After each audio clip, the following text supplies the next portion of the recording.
An arrogant company manager enjoys life without any human compassion.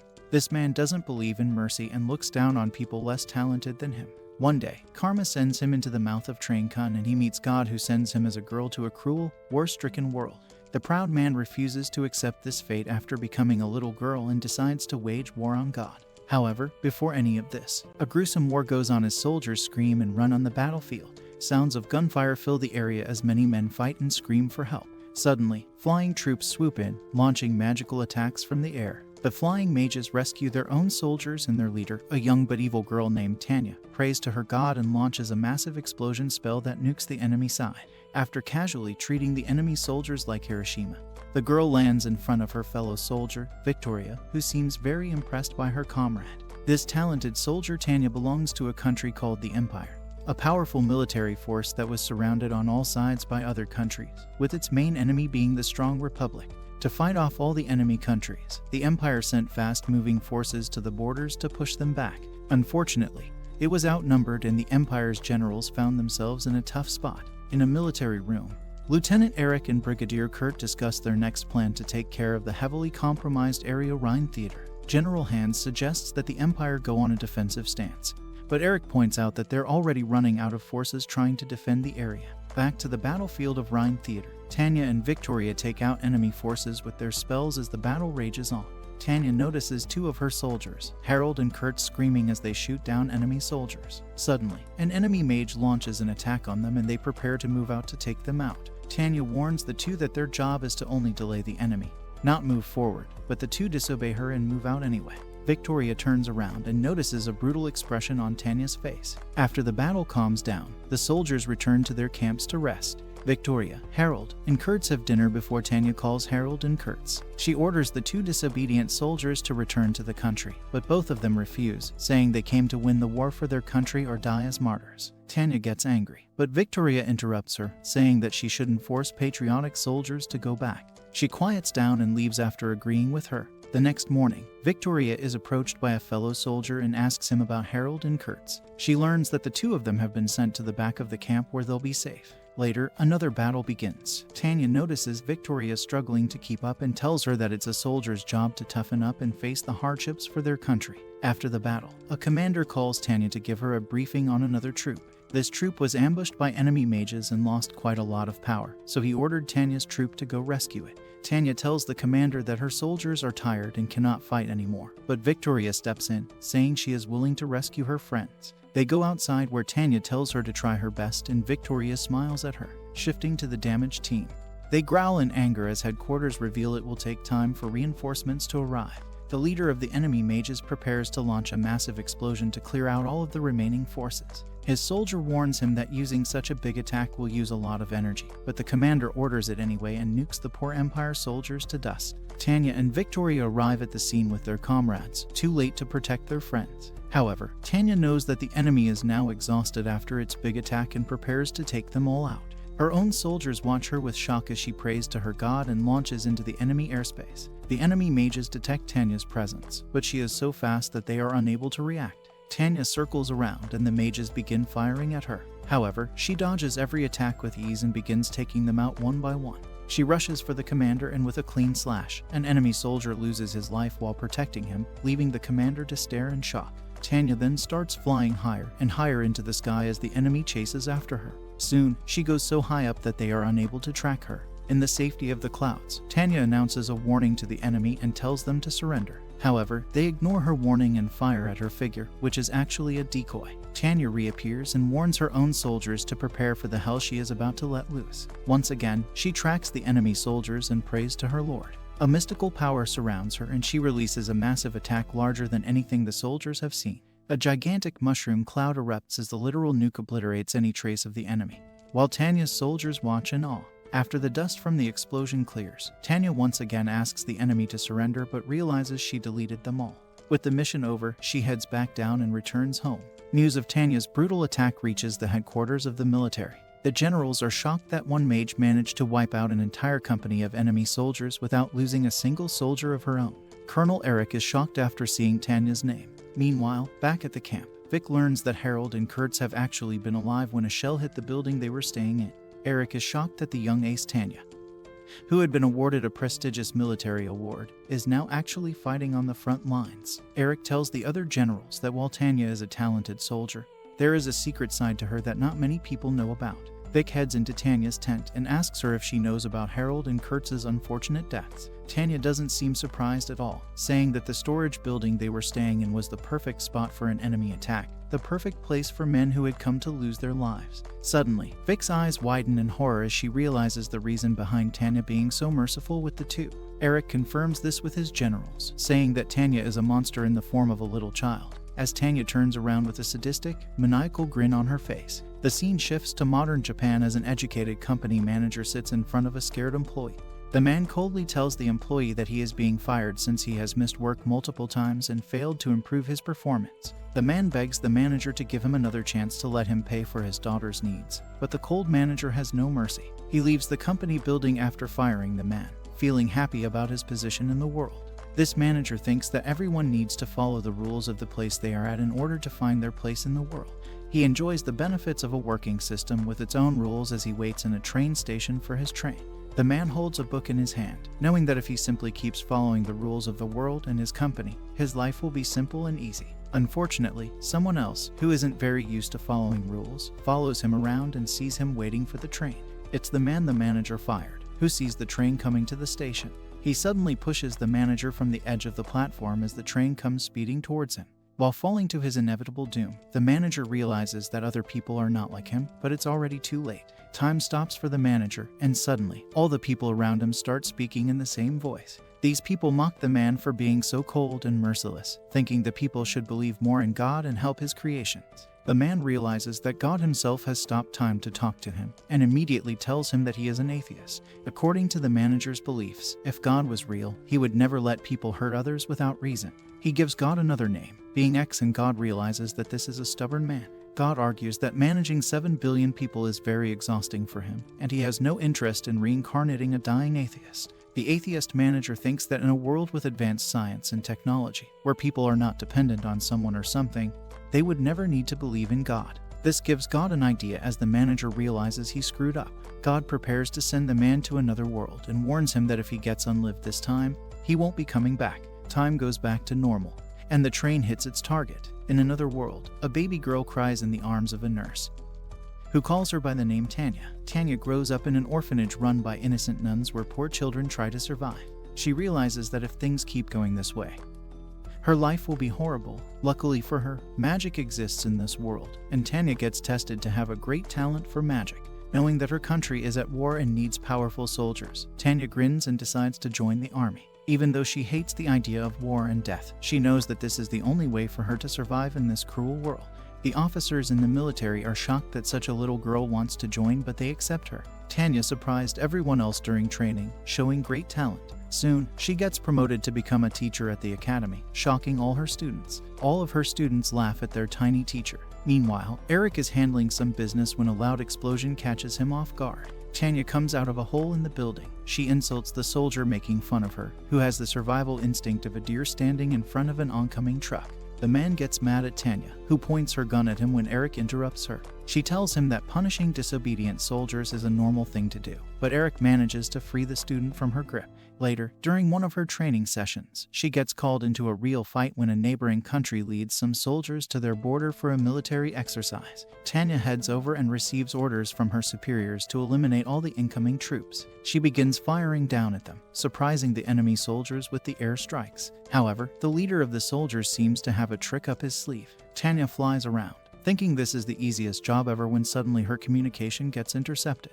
She gets attacked by a group of enemy mages and prepares for a real fight. Tanya tries to avoid their attacks and runs away. She is able to communicate again and asks for backup, but the higher-ups tell her it will take time for them to arrive. She doesn't get permission to leave the battlefield either and turns around in frustration. The enemy is shocked that their opponent is a mere child, while Tanya starts laughing in rage at God's unfairness to her. She rushes into attack, giving up all thoughts of making it out alive. Tanya manages to hold out until reinforcements get closer, but suddenly she runs out of ammo. Instead of losing hope, the crazy girl goes kamikaze and grabs an enemy soldier before going boom. Tanya flies out from the explosion, falling to the ground while going unconscious. Her reinforcements arrive and defeat the enemy, and she is taken to a hospital to recover. Unfortunately for her, an official congratulates her for her brave effort in successfully delaying enemy troops. She gets awarded a high military award for her great performance, but Tanya knows that it means she might get a real job as a fighter on the front lines. Somewhere else in a dark lab, a scientist crafts a strange tool. He receives news about this new genius named Tanya and thinks she will be perfect for testing his new tool. Meanwhile, poor Tanya gets forced to put on makeup and wear a cute little dress for her photo shoot after receiving her award. As Victoria watches on with joy, Tanya forces herself to put on a fake smile for the sake of the shoot. Ignoring her shattered pride as an adult, she smiles confidently and gives a smart speech in front of the camera. A few days after recovering, Tanya gets called by an official. He gives her news of her promotion and offers her to become a proper instructor for soldiers. Tanya feels happy inside that she got a safe job but pretends to be sad that she won't be able to fight for her country. The official tells her that she is still a young talent and the Empire wants to keep her safe until she grows. Thus, Tanya is set to live an easy life as a military instructor. But her senior informs her that she will also be helping some scientists test out a new weapon. Tanya wonders what exactly she's going to be doing, but the official tells her it's a top secret project. Later, Tanya randomly flies around, screaming in the air after learning that the new project is a prototype-powered jewel. This jewel provides her with great power, but it is also very unstable. Tanya realizes that she will suffer no matter where she goes as the uncontrollable jewel explodes midair. She remembers the scientists lying to her that the tool was stable, and now she is forced to push the tool to its limits to help them test it. Tanya tells the scientists that she needs to come back down, but the crazy leader of the project orders her to go as high as she possibly can, risking a malfunction. Tanya tries but knows that the jewel will go boom if she pushes it, so she stops pouring her energy into it.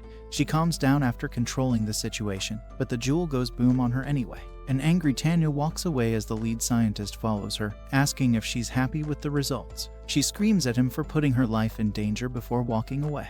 However, the stubborn scientist keeps following after her, saying his design is theoretically perfect. Tanya reminds the man that even the smallest design flaws can result in a disaster in a real-life situation and that she won't be doing any more testing.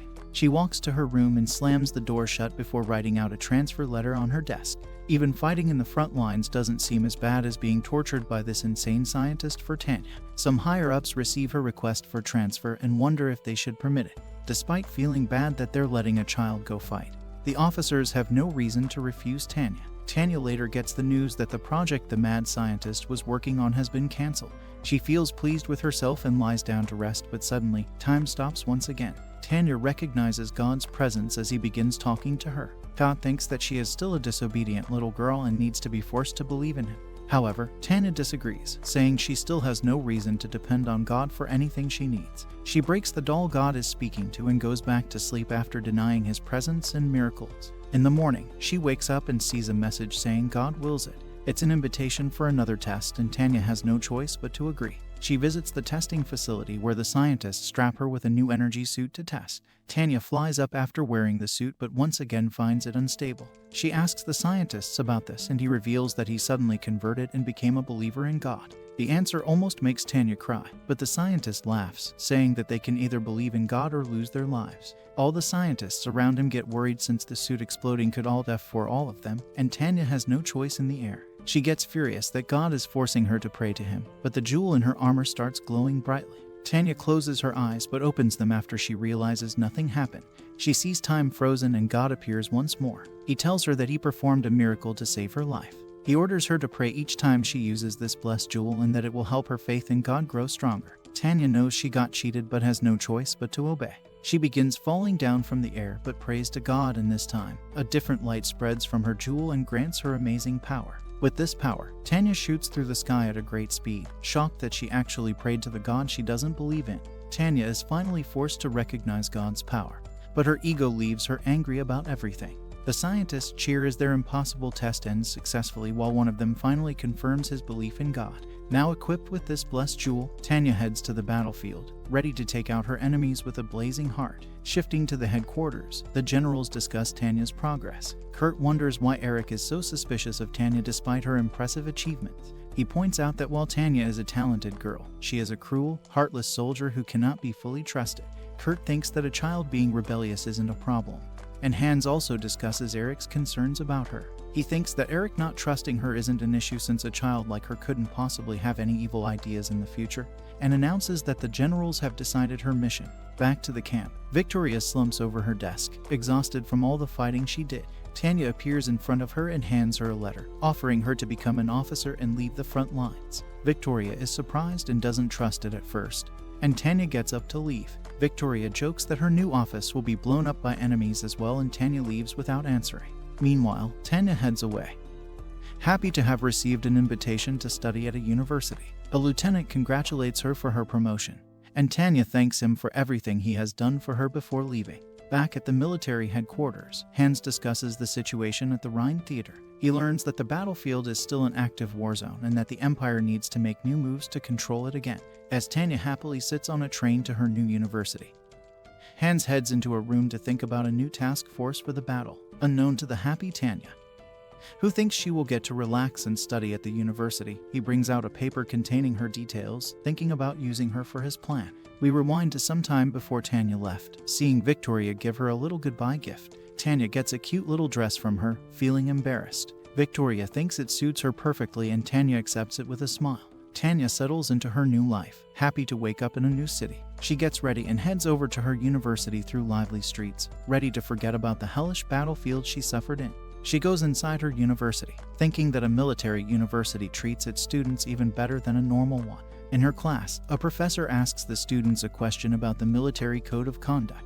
A student gets up to answer but gets it wrong, so Tanya raises her hand to answer in his place. She gives the professor a perfect answer that fits all situations, impressing everyone. After the class ends, the bored students leave to have lunch and relax, but Tanya stays behind. She disassembles her rifle and starts cleaning it, which catches another student's attention. This is Johann, who wonders why she is always so carefully adjusting her rifle. Tanya tells him that she likes to keep her rifle ready at all times in case she ever falls into a trap. Johann leaves, surprised at how careful she is. In reality, Tanya foolishly believes that she might someday need her rifle to take down her worst enemy, being X himself. She later heads to the library where the cruel bookshelves remind her she is essentially a dwarf. As the poor kid struggles to reach a book, a man takes it out and hands it to her. She thanks him for the help before getting shocked that it's actually Hans. Hans praises Tanya for taking her studies so seriously before asking if she wants to have a chat with him. Tanya heads into a private room with Hans, where he asks her what she thinks about the current war. Tanya carefully asks him to be more specific, and Hans asks her about what she thinks will happen next. Tanya feels scared that he might get offended by her answer, but Hans reassures her that he just wants to know her personal opinion. She thinks that if the war keeps on going, it will escalate into a world war. Hans is surprised by this and asks the reason, and Tanya explains that it's because the Empire is a new country, yet it has already gained so much power. With her knowledge about the world wars on Earth from her previous life, she explains that even though the Empire has the military power to defeat its biggest enemy, the Republic, the other countries surrounding them will not support it, and instead, the war will become much more complicated.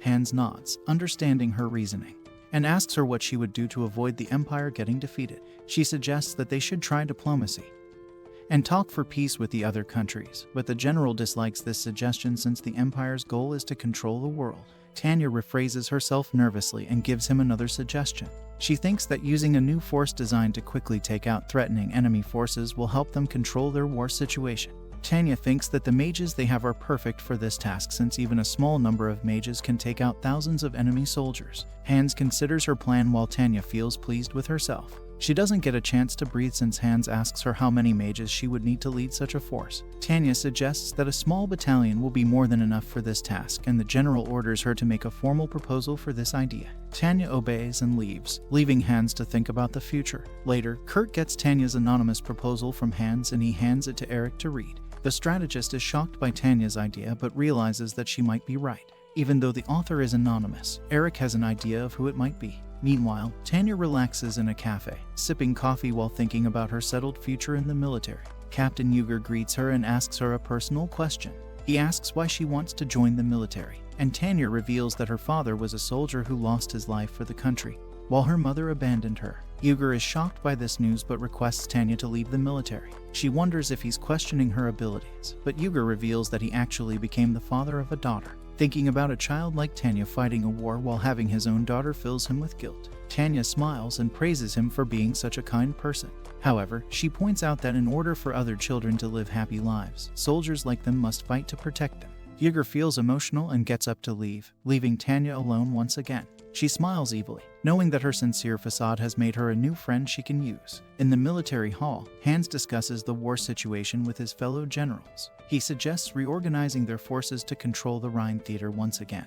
But the other generals wonder how they can do it after suffering so many losses. Hans suggests creating a new rapid action force to handle this problem and gives them the idea proposed by Tanya. He refers to her as an intelligent soldier with great experience, and the generals become quiet. Later, Eric discusses this with other officials, feeling dissatisfied with Hans's decision. Eric wonders why Hans decided to trust Tanya and learns that he thinks she has grown after her time in the academy and university. Tanya gets invited to another chat with Hans and a high official, where they discuss her position after graduation. She gets offered a lot of good jobs that involve little fighting. However, Hans slips her another offer and the other official gets up to leave. Tanya knows that she doesn't actually have a choice and will be forced to accept whatever Hans wants. Hans gets straight to the point and tells Tanya that she will become the new leader of the mage task force they are creating. Tanya was shocked, knowing she fudged her life harder than a man's would in the morning. However, Hans doesn't care and tells her she'll be the leader of this new force. Tanya argues that she is just a low-ranked officer, but the general already has plans to get her promoted. He then tells her that she needs to prepare her special team as soon as possible before getting up to leave. Tanya leaves and decides that she'll delay recruitment as much as she can so Hans gives up on her. She makes the job terms seem as horrible as possible but somehow ends up with a huge amount of applications. While Tanya feels frustrated, she gets even more surprised when the cute officer Vic enters her room. Tanya asks Victoria why she is here and learns that the higher-ups want her to have an assistant. Victoria immediately starts helping her out with work, leaving the introverted Tanya angry. Meanwhile, soldiers start applying for the mage team. Most of them fail the test and get sent home while the generals observe their performance. Hans tells her that they need the task force to be created quickly and suggests that she lower her standards. Tanya agrees but asks for 1 month of training time for her new soldiers. Victoria already knows what's about to happen, and Tanya grins as she launches shells at a training camp. The soldiers all get shocked but learn that they'll be defending themselves from artillery for the next 36 hours. After the traumatizing training is over, they all get out, but Tanya announces that their hell has just begun. She orders the soldiers to travel a dangerous route without using any magic, and all of them start moving.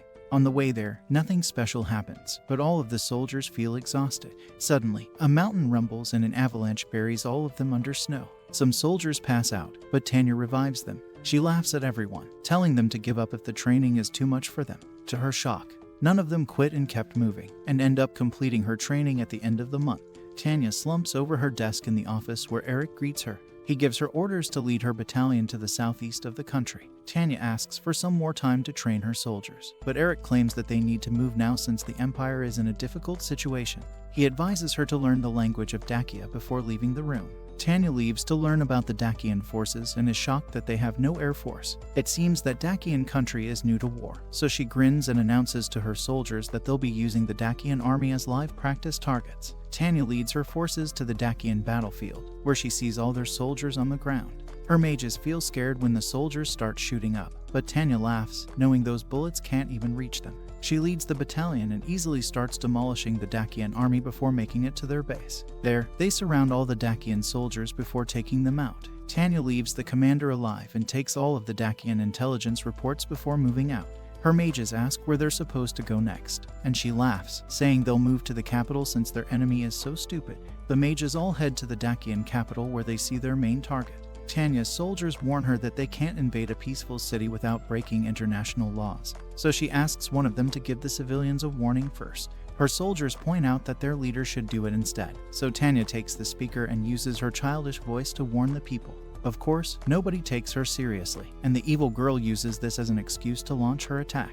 Her soldiers all release their attacks and destroy crucial Dakian buildings and warehouses. They all feel shocked by how easy it was for them, and Tanya orders everyone to return after the successful mission. The Empire's generals all get news of Tanya's attack on Dakia. With her leading the attack, the Empire can now defeat and occupy Dakia, leaving them one less battle to worry about. However, the larger enemies such as the Entente Alliance in the north are a big problem. Hans reveals that the snow in the north is making development projects more difficult, and their resources are also running low. However, Kurt thinks that the same Tanya, whose battalion was able to lead their forces into a whole country, can also handle the Entente Alliance in the north with her power. Tanya receives her orders to move out to the north and announces them to the rest of her soldiers. They all wonder why they're being transferred so quickly, but have no choice but to obey. While heading back to her room, Tanya asks Victoria if she feels that the Empire's decision is a bit strange. To Tanya's knowledge, the Entente Alliance is not a huge threat to the Empire. This means that the Republic and the Allied Kingdom must support these smaller forces to fight against them. She wonders if God is the reason that the world is heading towards another great war. Shifting to a room in the Entente Alliance's military hall, their higher-ups all discuss their situation. Their leader notes that the Republic and the Allied Kingdom are all helping them out. His men wonder if depending on the other countries is a good idea, but they learn that they have no choice anyway. We then see the battlefield in the north where mages from the Empire are struggling against forces. As their mages lose their lives, more and more enemy soldiers appear on the battlefield. A commander requests emergency support when enemy bombers appear on the field, but he gets ordered to wait until reinforcements arrive. The man knows that waiting means certain death, but suddenly he gets good news of reinforcements. With the codename Pixie, the mage force led by Tanya appears on the battlefield. In the communications department, the Empire strategists prepare to send in fighter jets to help as well, but receive a message from the Pixie Battalion. They confidently tell them that they're a bunch of strong independent mages who don't need any help, shocking them. They note the position of the mages and find out that they can actually climb up to altitudes that only aircraft can reach. On the battlefield, Tanya's mages fight a tough battle against enemy mages. Tanya laughs, telling the others to keep this lesson in mind. Then, she announces that they will be getting no reinforcements, and whichever group performs the worst will be paying for their celebration party. With this motivation in mind, the soldiers all charge towards the battlefield. After the main mages leave, Tanya grins as she sees the enemy bombers approaching her. More mages appear as well, ready to fight Tanya's group. She confidently turns around and tells Victoria that she'll handle the bombers and leaves her to handle all the mages. The enemy bomber pilots get shocked as a mage starts flying up to match their altitude. They all panic and try to shoot her down, but all of them fail and Tanya lands on one of the planes. The men stare at their own death in horror as she leaves a bunch of cabiners and jumps off.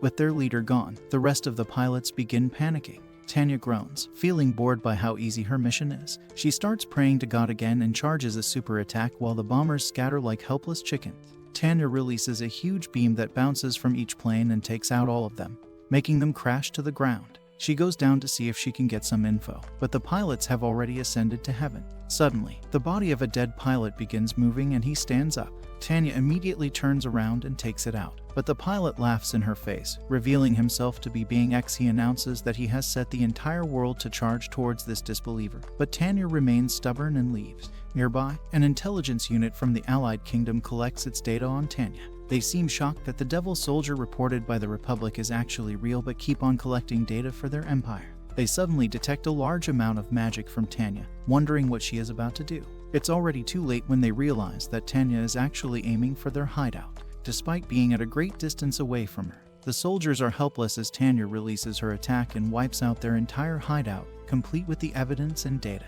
Victoria comes up to Tanya and congratulates her for another successful battle, but her commander seems to be focused on something else and leaves. Meanwhile, in the capital of the Republic, a colonel gives General Pierre a report about the Entente Alliance's battle. The colonel thinks that they should help out their struggling friends, but Pierre thinks otherwise, only caring about using the smaller countries for his own benefit. In the Empire, Kurt congratulates Tanya for her impressive performance. Then, he discusses her future work, saying that she'll be needed to take out an enemy defensive camp. Tanya is surprised that she is being sent to the real battlefield, but Kurt tells her they need her help. Knowing what Being X said to her, Tanya agrees, vowing to bring destruction upon any enemy that threatens her or her country. Shifting to the headquarters of the Entente Alliance, Colonel Anson is talking to another soldier about his promotion. He thanks the man in a happy manner before leaving, keeping a picture of his young daughter in his pocket. Shifting to the Entente Alliance, Anson says goodbye to his daughter before leaving for the war. His little daughter, Mary, calmly wishes him good luck, saying he's the best father she could have had.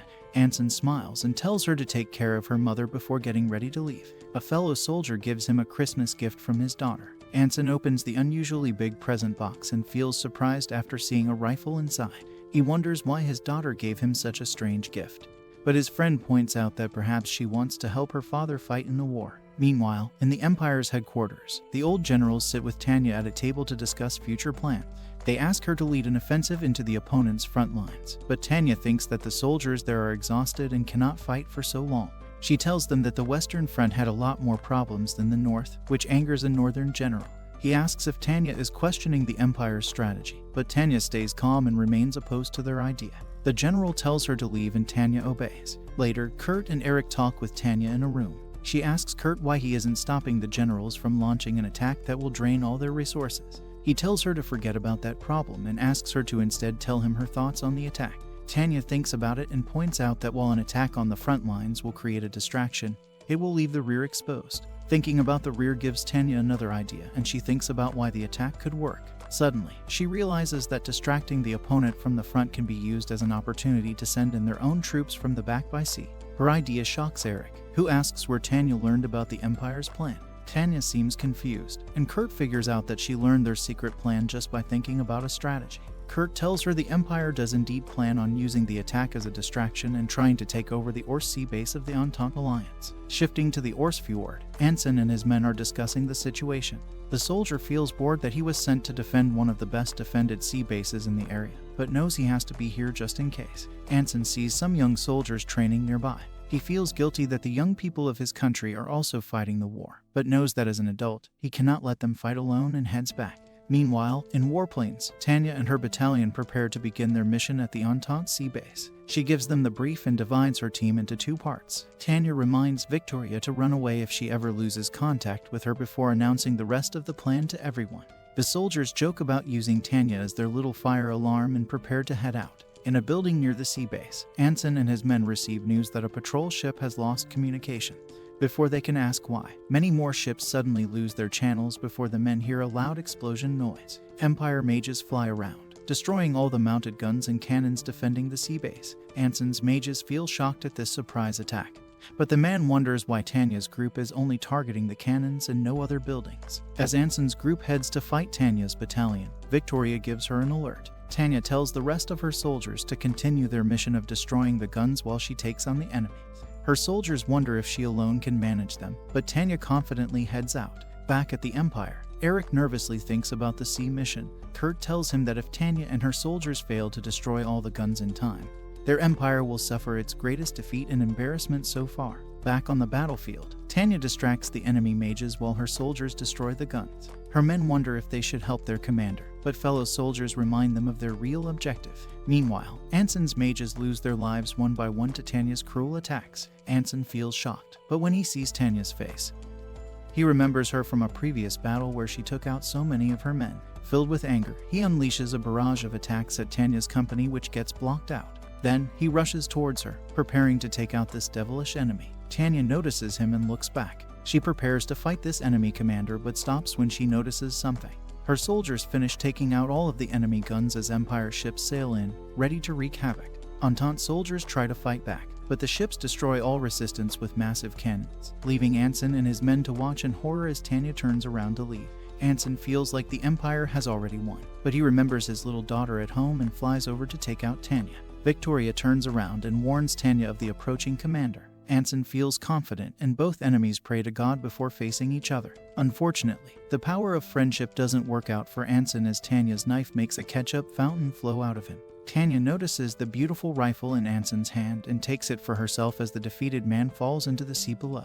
The Empire troops sail in and take over the sea base, succeeding in this huge mission. In the Entente headquarters, all their officials feel gloomy about their defeat. Their leader tries some copium by saying they haven't actually lost yet, but the rest of the officials know that losing their sea base was a massive loss. Meanwhile, the Empire generals discuss their success. Hans seems impressed that Kurt's plan worked out so well. Kurt points out that while they haven't completely defeated the Entente Alliance yet, with this huge advantage, they will be able to attack them from multiple sides and defeat them much quicker. Somewhere else in a quiet village, Mary and her mother are listening to the news. The anchor reports about the Empire's massive attack which led to the Orse sea base getting destroyed. Mary knows that her father was stationed there and hugs her mother, crying from grief. A few days later, Tanya and her soldiers find themselves on another bloody battlefield. Tanya scouts for enemy soldiers, warning her own men that their own friends will not stop attacking just because of them. As her mages try to avoid friendly fire, the battle rages on. After a while of dominating the ground troops, the enemy's mages also arrive at the scene, another fight ready to begin. After their battle, the soldiers relax in their tents and have dinner. Lieutenant Weiss discusses promotion with Grants, who points at Victoria. Victoria wonders if these two guys want to replace her, but they smile, saying it's not possible by policy. Suddenly, an informant comes in and asks for Tanya. Weiss takes his message in her place since she isn't present.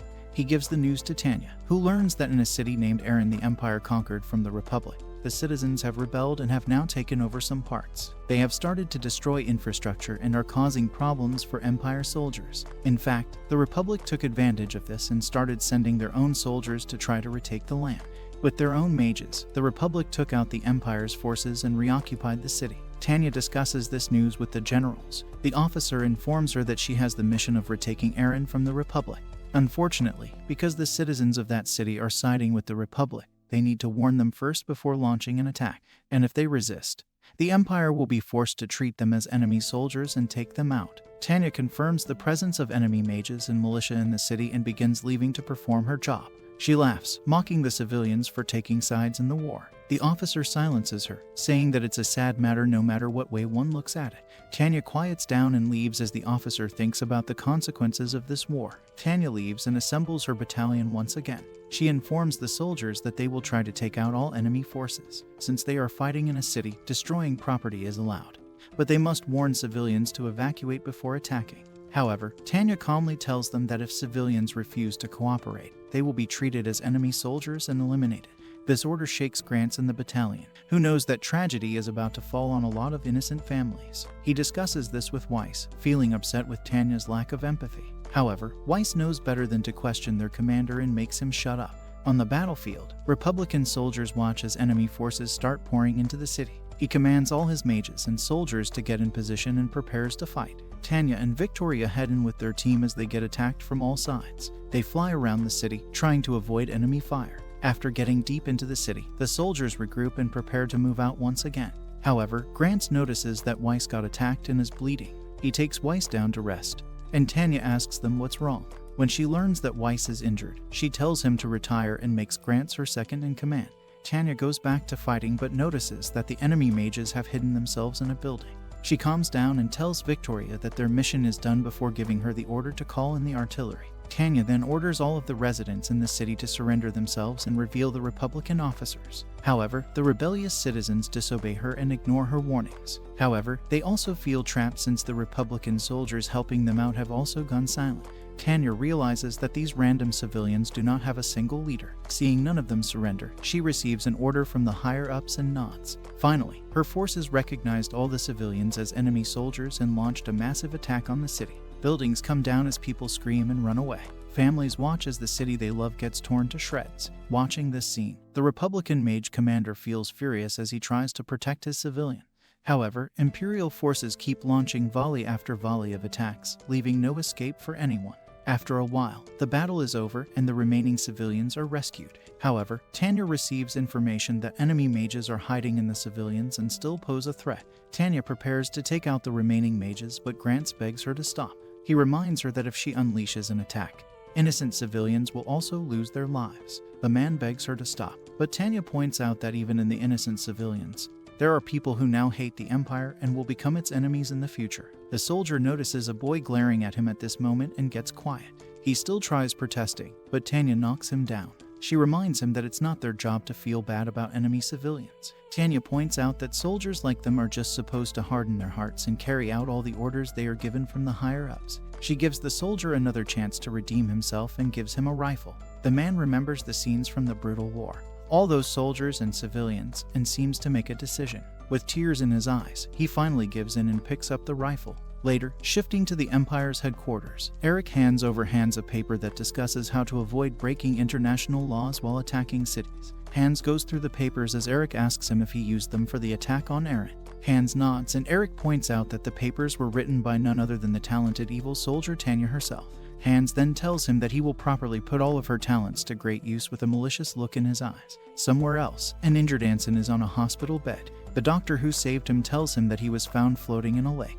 Anson doesn't seem to care about his injuries, instead remembering a bright light he saw in the lake. The curious doctor asks him what he saw, and Anson reveals that it was God's light. He feels confident that God is commanding him to take out the little devil named Tanya. Meanwhile, on a ship back home, Tanya encounters Major Uger once again. He smiles at her and thanks her for recommending her to stay at the rear. Then, Hugo reveals some news to her. It turns out that the higher-ups want their forces to withdraw from the main battlefield. Tanya is surprised but realizes that they want to lure the enemy in and then catch them with a trap. She asks Hugo how they plan on doing this and learns that her own battalion will be used as a distraction while the Empire pulls its troops in. We shift to the higher-ups in their hall. Everyone discusses their plans for falling back. The generals propose fighting the enemy and pushing them back from the front lines but note that their resources are running low. However, trying to move away or attack from another direction leaves them with another problem since the other countries will also try to stop them. Thus, Hans suggests changing their strategy. He points out that to win the First World War, the Empire needed to try something different. According to Hans, instead of trying to brute force their way through the front lines, the Empire should wait and try to avoid defeat by ending the war as soon as possible. The generals wonder how Hans will achieve that, and he explains that they will destroy the enemy's main forces as soon as possible and end the war then and there. The soldiers are surprised, but Kurt explains that they have a plan. He reveals that the Empire will withdraw its soldiers from the main battlefield to bait the Republic into moving forward before acting out the rest of its plan. Shifting to the Rhine Theater, the battlefield is full of chaos as gunfire and magic attacks rage on. Tanya talks to her team and gets ready to take out more of the enemy, who thinks that this new mage squad is the beginning of a full enemy attack. The Republic is prepared for mages this time, though, as anti-air bullets and rockets start targeting Tanya's battalion. Tanya hears losses all around but keeps on fighting. She asks headquarters what her next move should be, but they tell her that she has permission to retreat with her squad. This surprises Tanya, and she decides to stay since leaving so soon will alert the enemy about their bait. Headquarters allows her to carry on her mission before wishing God's protection on her.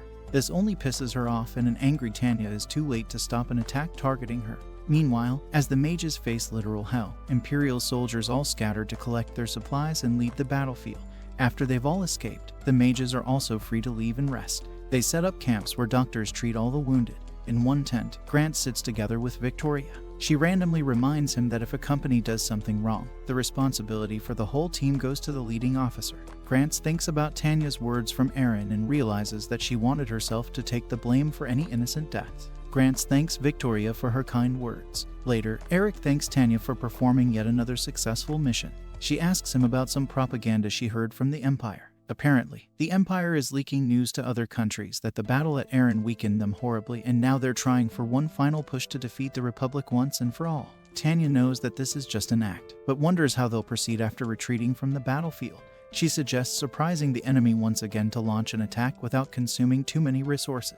Eric smiles before giving her some new orders. He reveals that the new operation will be directly targeting enemy headquarters to create an opportunity to defeat it completely. Tanya tells him that while the plan sounds good, taking out the enemy's heavily guarded headquarters will be almost impossible without something completely unexpected. Right on time, the mad scientist Shujal barges into the room, shocking both of them. He leads the two of them to a hangar where some mini-planes are laid out. Shujal explains that these are high-speed jets that individual pilots can use to easily bypass enemy security and get directly into the heart of their headquarters. Tanya wonders where he got the time to build this and learns that Hans had already gotten these prepared in advance. Eric tells her that even though it's in the testing stage, the jets are still functional, and Shujal begins praising his own invention. Tanya wonders if just the speed will be enough for them and asks if the jets can change direction in midair. Shujal denies it, saying that with the right angle, the only thing the jets need to do is carry them at insanely fast speeds into the enemy's territory. He proudly announces that after accelerating to its limit, the rocket will break the speed of sound and guarantee an easy pass into enemy lands. However, Tanya questions how the jet will handle the shockwaves from breaking the sound barrier. Shujal points out that it should be easy for mages to handle some resistance with their magic. Tanya goes quiet, knowing that this one-way ticket to hell is something she cannot avoid.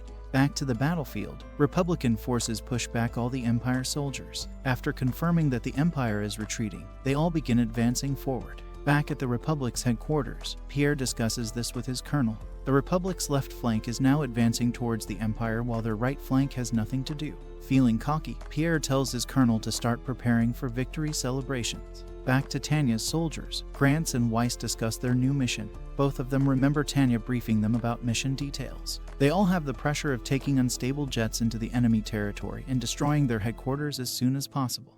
Both soldiers wonder if anyone can stay calm under this pressure, but a sleeping Victoria nearby answers that question. Meanwhile, in the Empire's headquarters, Eric discusses the next stage of their plan. They now know that the Republic is advancing, and everything is up to Tanya and her soldiers to take out their HQ and lead them to victory. Hans and Kurt also have dinner together, staying silent from nervousness. Both men know that this mission will decide their fate, but is also their only choice for victory. They raise their wine glasses in a toast, ready to face the future. Finally, the day for the infiltration operation arrives. Scientists and engineers prepare the jets to launch Tanya and her team over. Before launching everyone off, Shujal prays to God for a safe landing. Tanya tells her team that she does not believe in God. Instead, she wants everyone to depend on themselves and their strengths to complete their mission and prove their worth as good soldiers. With a crank of a lever, Shujal launches Tanya's team into the air. The rockets speed up as Tanya's teeth chatter inside. She feels furious that she went from peacefully studying to breaking into the enemy's base, but swears to get her revenge on being X for making her life so difficult. She cranks a lever and breaks off the rocket chamber, floating down to the ground on a parachute. At the Republican bases, soldiers stand on guard when they suddenly hear some explosions in the distance. Somewhere else on the sea, an Allied kingdom ship sails towards a Republican port. The officers inside discuss their plan, wondering why their country is now meddling in the complicated war. They then look at Anson nearby, who seems to be focused on meditating. One officer wonders if Anson can be trusted, but the other guy reminds him that Anson is the one who gave them the intelligence they needed on the Empire and seems ready to take revenge on his enemy. Back to Tanya, she lands safely near the enemy base. After regrouping with her team, she contacts her other companies and makes sure that everyone is ready to begin. They all pick one target to attack and leave. Back in the Empire, the politicians begin a discussion with the military generals. All of the powerful nobles feel dissatisfied that the military has pulled back from the front lines, leaving their industrial areas exposed. The politicians are also worried that the war might last too long and exhaust all of their remaining resources. As Tanya and her team silently break into one of their targets, the nobles question the military's weird tactics. All of them keep bringing up the threats and risks faced by the Empire because of the military's strange actions. However, Hans keeps ignoring them, waiting for something. Tanya's group manages to finish their exploration, and they find out that the target is just a decoy. She quickly contacts her other teams and asks if they've found anything. After getting no response, Tanya starts getting impatient but suddenly gets news that the other two teams have taken out the headquarters. As the nobles start practically tearing into Hans, a messenger rushes in with good news. They all learn that the military has already destroyed the Republican headquarters and grew quiet. Hans grins, displaying true emotion for the first time as he announces that the military has other secret plans as well. Somewhere else, soldiers report their status from the front lines to the Empire. Eric discusses their status with another official, thinking about starting the Empire's third and final operation. Back on the battlefield, the Republican soldiers that have settled in further relax in their spots. One of the soldiers takes out a cigarette despite warnings from his friend. He is completely unaware that from a distance, Imperial soldiers are pumping gas into the field and getting their secret detonators ready. A Republican colonel flies by the battlefield, observing everything. He finds communications blocked on the other side when the Republican soldier finally lights his cigarette. The same fire causes a massive explosion that obliterates everyone around it. The mage colonel is shocked by this development before he can digest what happened, though. Empire tanks and soldiers come rolling in, ready to move forward once again. He asks his fellow mage to contact the capital but finds out that all communications have mysteriously stopped working. The man has an idea of what has happened and leaves to check it out. Back at the Empire, Eric announces to the other generals that their operation has been a success. With the help of landmines, the Imperial army is now marching forward. Hans asks him how their plans for the future are looking, and Eric responds that with how they're moving forward, the Empire is ready to surround the Republic's remaining forces from all sides. Kurt grins, feeling proud of the strategy they came up with. Shifting to where the Republic Army's headquarters once were, the mage returns to find nothing but chaos and scared soldiers horrified at the thought of what is going to happen. The next day, Tanya and her forces are heading back home in a submarine. She gets greeted by her soldiers and jokes around with them all. A messenger then comes in to alert everyone about the Empire's progress in marching forward. Tanya feels happy that the plan was a success but realizes her soldiers are confused. She explains their previous plans to them, revealing that their empire is on its way to victory against the Republicans. Everyone cheers while back at the battlefield. Republican soldiers realize the situation is hopeless and begin to run away. Unfortunately, it's too late as the tanks and heavy soldiers roll in, blasting them all mercilessly. Meanwhile, Tanya and her team are flying back to the battlefield to help their country win in the final battle any way they can.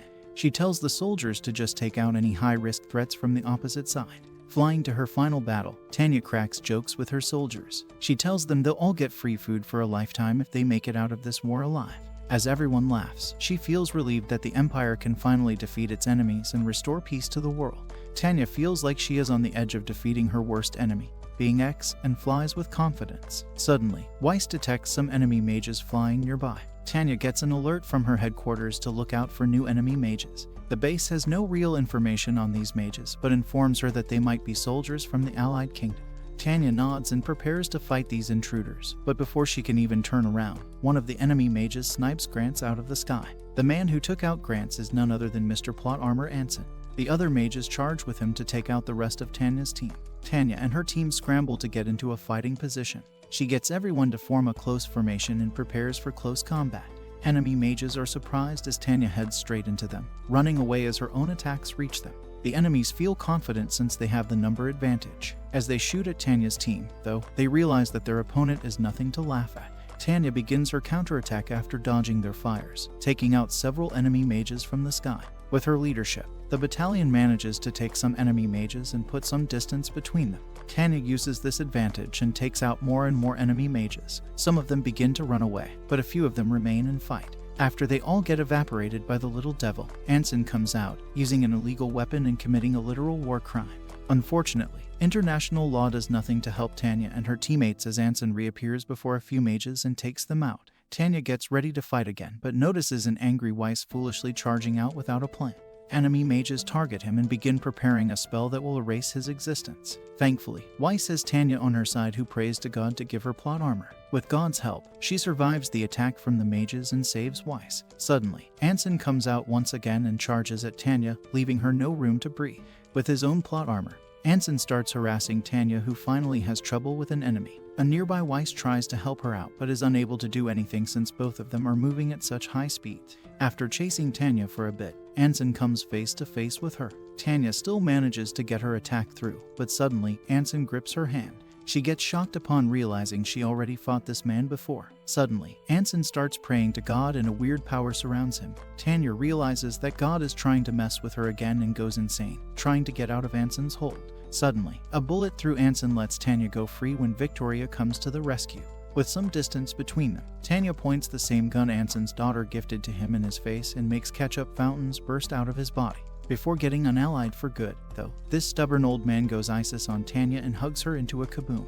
Enemy mages see the explosion and run away, while Tanya's soldiers feel relieved after their captain comes out from the smoke safe and sound. With the main battle over, the ground forces begin clearing up as well. The Empire announces its victory and everyone erupts into cheers. Even Grants gets carried back up to celebrate with the rest of them. Imperial troops begin marching into the capital of the Republic as the Republic officially surrenders its most important city to them. With the Republic conquered, the Empire finally celebrated. After the victory, the politicians and military generals once again gathered to discuss how the new land would be split. The generals reassure everyone that they have no intentions of messing with the politics, leaving them relieved. The officials begin creating plans on how to administer the new territory and create new infrastructure, with the situation looking positive.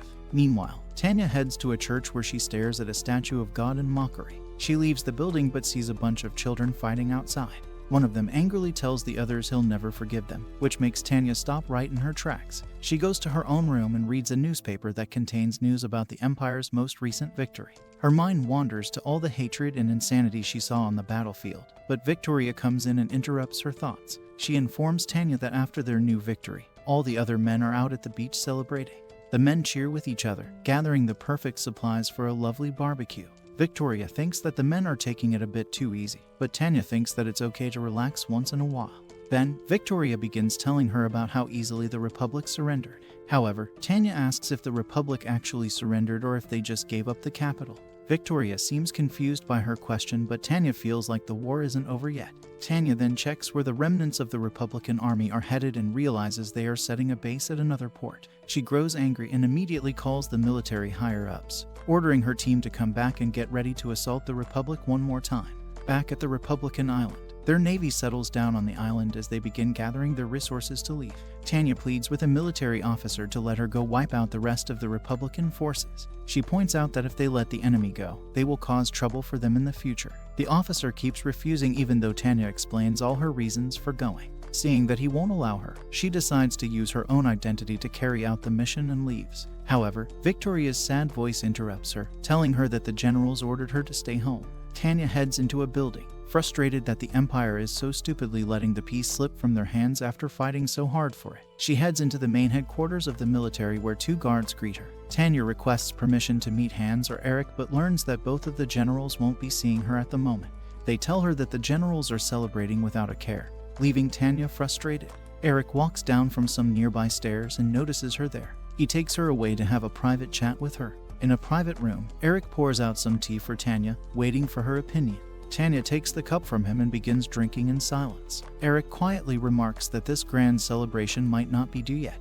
Then, he thanks her for all her contributions to the Empire's victory before asking for her thoughts. Tanya takes this chance and tells Eric that the Empire truly has scored a victory, but it is only temporary. This surprises him, but she explains that they should be using this chance to completely stomp out their enemies instead of celebrating like a bunch of drunken buffoons. Outside, Victoria discusses these events with the rest of her friends. They all think that everything is alright, but she knows better. Tanya keeps pressing further as Eric asks her what she means. She tells him that the Empire should have used the soldiers who fought for them so hard to finish the job and give them lasting peace instead of drinking in the headquarters so freely. Eric feels offended by her remarks, but Tanya keeps on going, saying he was the one who asked for her real opinion. Eric then tells her that he has received news about her trying to disobey orders. He thinks that Tanya hasn't changed as a person and warns her that her authority is not there to be abused and create division within the Empire's soldiers. He tells her that the strategy headquarters has made their final decision and believes it is okay to relax after capturing the Republican capital. He questions why Tanya wants to continue the war despite that since doing so would only cause the Empire to lose more soldiers, money, and resources. Tanya agrees with Eric but stands up to explain her reasoning. She tells Eric that he and the generals are great at rational thinking and planning. However, this means that they have failed to consider that people are not always rational. Thus, they need to make a plan that considers any wild, irrational action from their defeated enemies. Eric is shocked that such a large group of irrational people still exists. But Tanya has personally experienced the hatred of others. She tells him all about her personal experiences, recalling all the times she saw people acting irrationally. Whether it was the man who pushed her at the station, the angry boy in Erin, or Anson acting for revenge and Weiss lashing out in anger. All of those are examples of calm people losing their cool in a moment of emotion and doing something unexpected.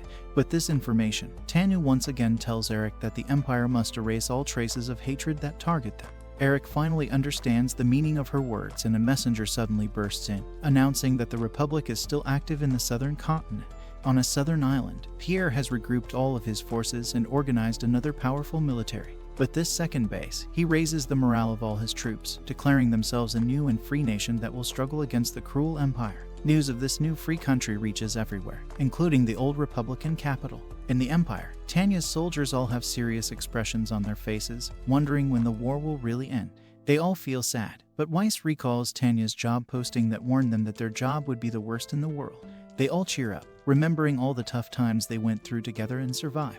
Meanwhile, Kurt and Hans also discuss this news over dinner. Kurt informs Hans that the Republic has already regrouped and is now gathering troops from the former Entente Alliance and the Allied Kingdom to strengthen their ranks even more. Kurt smashes a plate in frustration, knowing he let a chance to end the resistance go by. Hans then points out that if they want to fight on the southern islands, they won't be able to do it through normal means since their military is mostly land-based. Kurt points out that they have a special task force capable of dealing with this problem and Hans nods. He points out that even though Tanya's force is capable of handling the problem, they will be in serious trouble if any more countries join the fight against the Empire. Tanya later receives her orders once again and stares at the god statue in the church. She feels angry but decides not to shoot it before leaving. On a ship, she makes her way to the southern island, thinking about the powerful Empire. Tanya knows that the Empire is just a new power looking to expand its influence and unite the world.